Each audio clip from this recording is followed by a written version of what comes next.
Aujourd'hui, on va prendre un cas concret. On a un de nos clients qui était en recherche d'un ingénieur en informatique scientifique.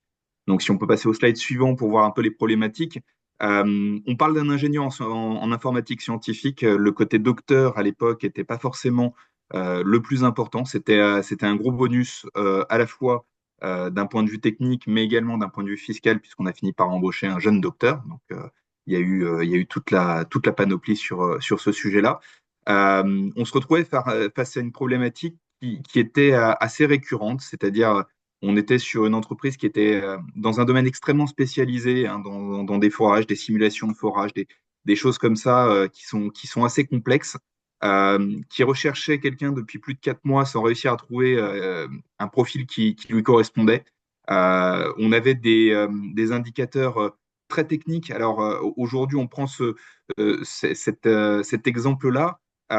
Mais quelle que soit la technicité du poste, quelle que soit la typologie d'industrie dans laquelle vous êtes, on sait aussi aller les chercher, hein. Là, c'est un exemple concret, mais on est capable de déployer ça sur l'ensemble des thématiques des entreprises, industrie, medtech, agroalimentaire, enfin à peu près tout secteur d'activité confondu. Là, on était sur quelque chose de très spécifique qui avait un double profil à la fois de la partie mathématiques appliquées avec des équations non linéaires, euh, qu'il fallait être capable de modéliser et de traduire derrière dans des algorithmes qui soient informatiques. Donc, il fallait savoir coder en Java, en plus de savoir faire de l'informatique scientifique, et réussir à intégrer ça dans le logiciel de simulation de l'entreprise. Donc, effectivement, quelque chose d'assez complexe. Pour ça, on travaille toujours avec la même méthodologie, hein. Quelle que soit la difficulté, on a une méthodologie qui est fiable et éprouvée. On commence par comprendre les besoins. Ça, je pense que c'est le point le plus important et c'est pour ça que en début de recrutement, on fait toujours un point de démarrage assez complet. On essaye de comprendre à la fois votre problématique technique sur les compétences qui sont recherchées, mais également la culture d'entreprise, comprendre qui vous êtes, comment vous fonctionnez, quel est le type de management, pour essayer de trouver quelqu'un qui réponde vraiment aux critères à la fois compétences, mais également, on le sait de plus en plus dans un recrutement, le savoir-être et le savoir-vivre est quelque chose de plus important. Les compétences peuvent s'acquérir. Le savoir-être, c'est quelque chose qui est beaucoup plus complexe quand il n'y est pas au début. Donc, on est très, très attentif à ces éléments-là et on cherche vraiment à rester dans le modèle de votre entreprise, hein, comme si on faisait partie de votre entreprise. C'est notre but, c'est vraiment d'être capable de s'intégrer au mieux à vos besoins. Une fois qu'on a ce premier point qui est fait, qu'on a réussi à définir tous les points spécifiques et les plus importants qui vont être les marqueurs de réussite du recrutement, on se lance sur la recherche. Alors, la recherche, elle est double.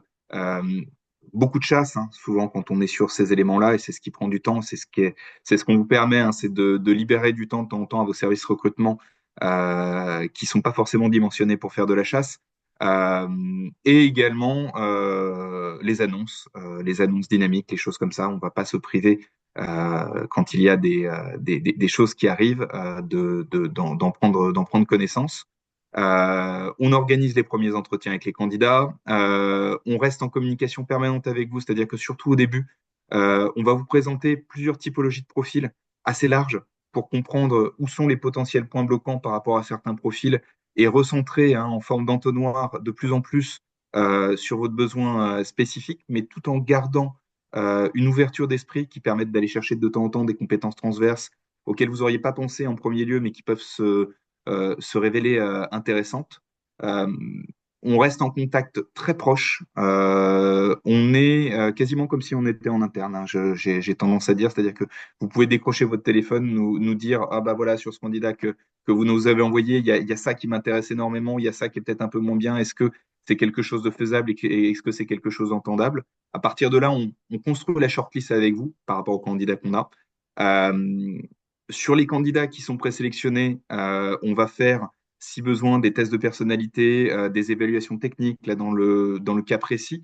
On a fait des revues de thèse et c'est l'intérêt aussi de travailler en collaboration avec OVL Innovation, c'est puisque on a aussi des ingénieurs, des docteurs en interne qui sont à même de comprendre et de lire les thèses des candidats et d'aller apporter de la valeur pour être bien sûr que on va taper sur quelque chose qui est ciblé et qui est précis. Une fois qu'on a trouvé le candidat qui nous intéresse, il faut continuer à le séduire, puisque c'est toujours une séduction mutuelle, ça c'est très important toujours de le rappeler. Et on présente une offre au candidat, on vérifie les références hein, avec les anciennes entreprises si besoin. Souvent, il y en a besoin. C'est toujours important de se rassurer sur ce point-là. Et on va, ça c'est quelque chose qui est important, rester en contact à la fois avec vous, mais également avec le candidat pour l'aider, le guider et faire en sorte que les choses se passent au mieux et le plus rapidement possible. On vous abandonne pas une fois que le candidat a signé son contrat.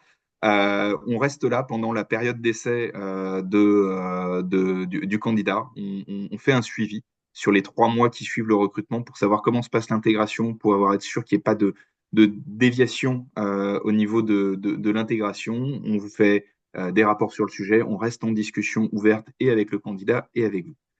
Donc voilà, ça c'est la méthode. Maintenant, qu'est-ce que ça donne comme résultat si on reprend le cas concret de notre ingénieur en informatique scientifique? Là, ça a été vraiment quelque chose d'extrêmement rapide, hein, on y arrive assez souvent.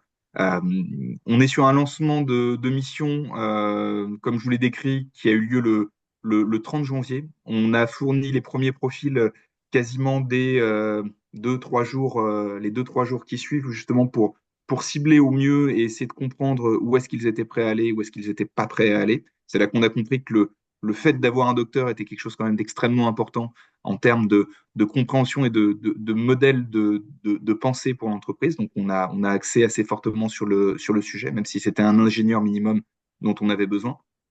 Dès le 7 février, donc à peu près une semaine après, on a transféré le profil du candidat qui a été retenu au final.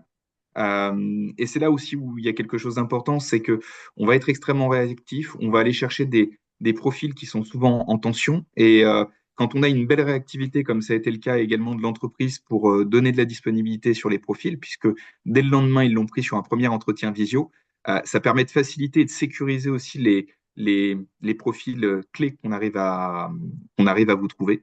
Là, je reprends un petit peu, hein, mais pour réussir à amener ces 3, 4 profils, dont celui qui a été retenu. C'est plus de 200 profils qui ont été étudiés, qui ont été passés en revue, pour certains qui ont été passés en entretien en partie. Donc, il y a quand même beaucoup de travail derrière et beaucoup d'heures derrière. Donc, la réactivité est toujours un critère extrêmement important.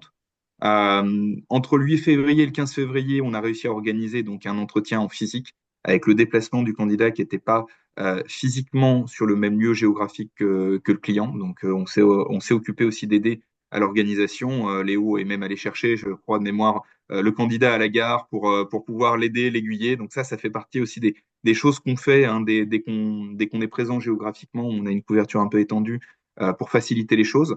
Dès la sortie de son entretien physique, bah, il y a eu un match qui a été clair, une proposition d'embauche.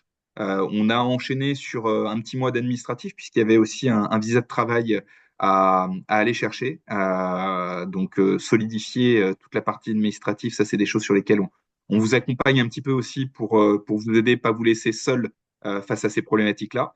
Et le candidat a commencé le 1er mai. Donc, entre le moment du lancement de la mission et l'arrivée physique du candidat à l'entreprise, il s'est passé à peu près 3 mois. Donc, ce qui est quand même assez rapide. Et surtout, on a réussi à amener le bon candidat assez rapidement. Donc, ça, voilà vraiment un cas concret. Je ne sais pas s'il y a des questions, mais encore une fois, je le répète, hein, là, on est sur un cas particulier avec des compétences extrêmement pointues, mais on peut aller sur l'ensemble des compétences. Comme je l'ai dit en début de présentation, je suis un passionné de technologie, donc quel que soit le sujet d'innovation, j'aime y aller. J'aime aussi comprendre vos problématiques et les problématiques techniques parce que c'est comme ça qu'on trouve les bons candidats. Voilà.